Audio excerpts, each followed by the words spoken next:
Okay, so in this video I'm going to give you some details about saturated and unsaturated fatty acids. So first you're going to see something about the structure. I'll teach that through an example. So I'll start with palmitic acid. This is an example of a saturated fatty acid. As you can see the structure, no double bonds are there. All the carbons are singly bonded to each other. So the formula is C15H31COOH. This is the carboxylic acid group, and this is how the structure looks. So basically this is the structural formula.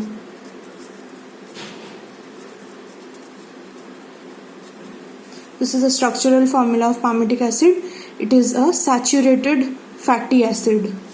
Now I can also write it in this manner, like a wavy line.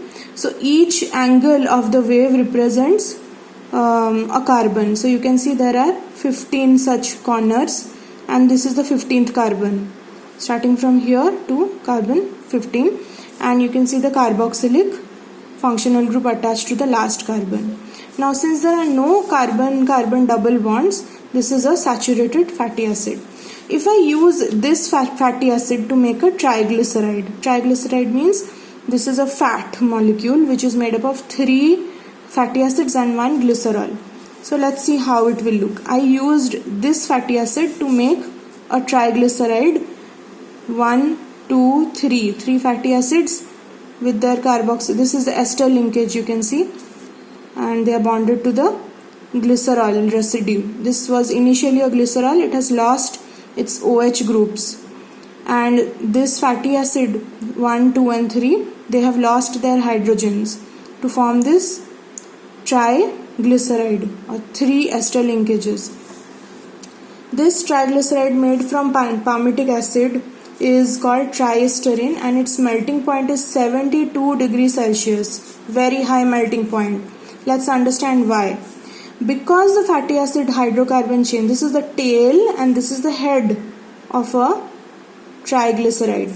Now look at the tails. They are all single bonded hydrocarbon chains.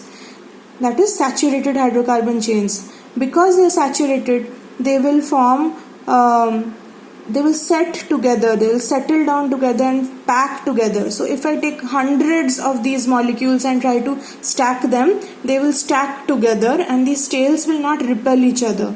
They will pack up. Because they pack up, it is very hard to break them down. So if you heat them and you want to melt them, you will need a lot of heat, 72 degrees Celsius. So high melting point of saturated triglycerides.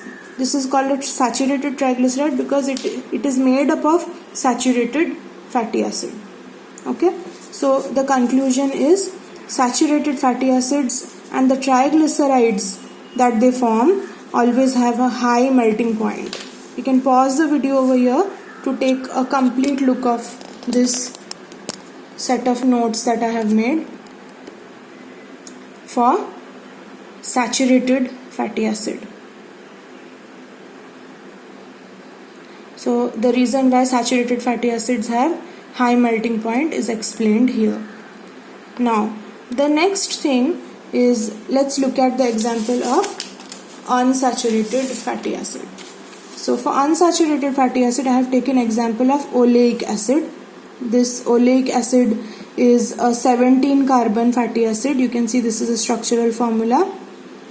I have also shown the skeletal formula. Ideally, you can see that the 3, 4, 5, 6, 7, 8.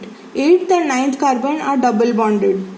That means there is still scope for this fatty acid to get hydrogenated. If this double bond is broken, 2 more hydrogens can be attached.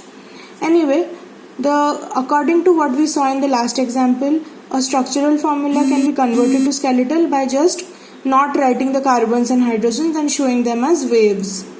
So, but this is not how a unsaturated fatty acid will look. Because of the double bond, at the point of double bond, there will be a kink or a bending at the carbon-carbon double bond point. Now look at the structure of this fatty acid. It is bending over here in this point. Now if I use this oleic acid, three of these oleic acid to make triolane is a triglyceride. Okay, you can see the glycerol residue attached to 3 fatty acid chains over here. Look at what is happening when 3 fatty acid chains are coming closer. They are not packing together. The double bonds are repelling each other. Because of not packing each other, it is easier to disrupt or break an unsaturated triglyceride. So even at a temperature of -4°C, they can melt. So that means you can clearly say that at room temperature they will be in liquid state. So I can call them as oils. So mostly the oils that we eat are unsaturated triglycerides, whereas in case of our palmitic acid, I can clearly call this as solid fat.